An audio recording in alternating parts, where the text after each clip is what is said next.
traducir simultáneamente, preferí escribir las preguntas para que las traductoras que están en la cabina no se patinen tanto y puedan hacer un buen trabajo para la comprensión de la entrevista y para el beneficio de todos.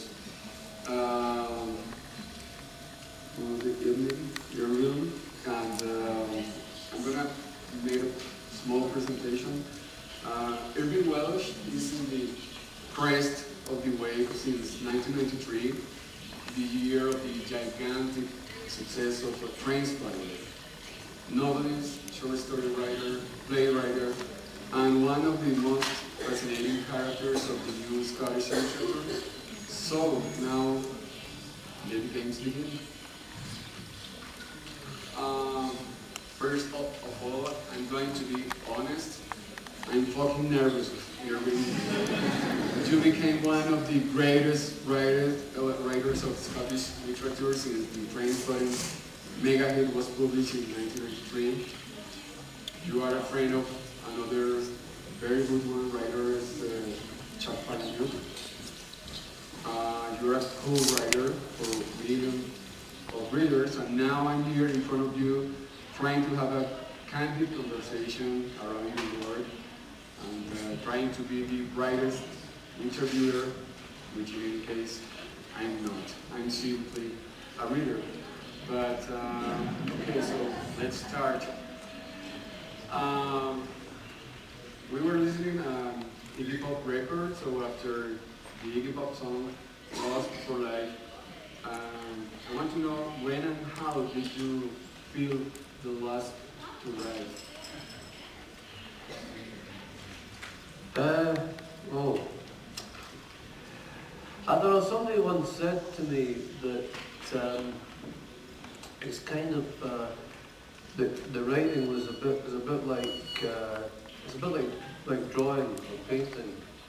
You know, that's what we do basically, and kind of life knocks it out of us as we go. I mean, I always like to write stories or rhymes or poems, or I like to draw little pictures, and they were just kind of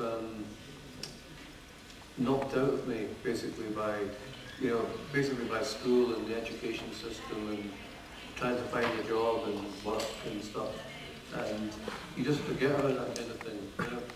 And I kind of got back into writing when I started to do songs for music, for kind of various bands that I kind of tried to get on the go in a kind of half-arsed way, and so it kind of came from there. And then I had this big period where I did nothing whatsoever, and I went to I came out of that. I kind of got energized by the acid house scene, and I started to run a club with a friend called Kevin Williamson called Invisible Insurrection, and we put on these readings of poets and stuff like that. And some of the stuff was really great, and some of it was absolute shit. And I thought, well, I can do that kind of thing. So I just started writing my own stuff and going up there and doing it myself. And that kind of really got my enthusiasm going for writing.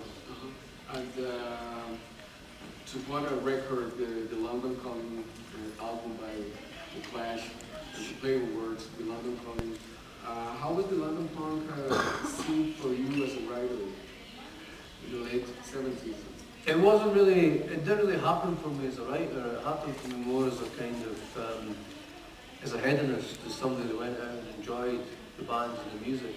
I didn't really think of it in terms of literature. I mean, punk to me, if you look at the music of punk, I mean, there were some great bands that came out of it, like The Clash, but musically, I mean, it wasn't a particularly, you know, it wasn't meant to be a particularly brilliant thing.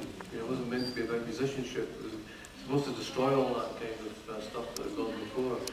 And I mean, after 6 months, I thought that this is as much as I kind of want of being a punk or into the punk scene, basically. I think that the attitude and the style of it and the kind of way of life of it, if you like, the way of looking at the world, I think was an important lesson. But the actual music itself, I kind of got a bit fed up with after about 6 months. Outside of bands like The Clash and the kind of, you know, the second wave of bands that came out of it, you know, that, you know, like bands like New Order, that Joy Division and all that came out of it were more interesting to me musically. I mean, I used to go and watch like 999 in Chelsea and the UK Subs and bands like that, the Vortex. And after 6 months of that, you know, that's enough. Yeah. And what about, for example, Iggy Pop? Because before Iggy Pop, for example, a lot of books, well, Ecstasy, for example, the rap of Ecstasy. Well, kind of Iggy Pop was very important to me because he was a sort of, he was a kind of sort of, he wasn't a big, when I first got into Iggy Pop from the Stooges albums, he wasn't a big star. In fact, he was practically kind of unknown in the UK. And then Bowie had kind of embraced him, and him and Lou Reed became part of this main man thing. And they did these great Berlin albums together, him and Bowie. And he just had this kind of thing that I always, you know, it's like I always detected that there was this tremendous intelligence behind him, and I kind of, that kind of intelligence and that savagery together was something I found a very kind of compelling mix. You know, I've always been kind of drawn to him, and I've kind of met him a few times and sort of got to know him a wee bit, and he's, you know, he's just this incredibly very smart, kind of switched on guy with no kind of artifice and bullshit about him at all. So I kind of been drawn to him from a very early age. I'm still a big fan of Iggy and the Stooges. How do you feel when you came back to Edinburgh after the London experience as a writer and as a human being, for example? It's another kind of environment? Well, I've always been, most of my adult life I've been kind of, I went down to London in 1978, I was very young, you know, I was in my teens, and I came back about, I think it was about 81 when I first came back, and I've been up and down between London and Edinburgh since for most of my adult life. I mean, I've kind of, I've lived in the United States, and I've lived in Holland for a spell, and I live in Ireland now. But apart from that, it's just been a constant yo-yo between Edinburgh and London. And I kind of, I've always needed the both of them, you know. I mean, I think London's like this big kind of cultural sweet shop that you can just lose yourself in. Whereas Edinburgh has always kept me a bit more kind of grounded. So I think I've always needed the two places. And how's Dublin? You're living there right now? Yeah, Dublin's treating me really nicely actually. I like it there.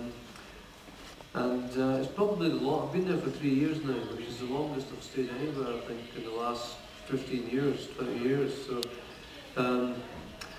it's probably time to move.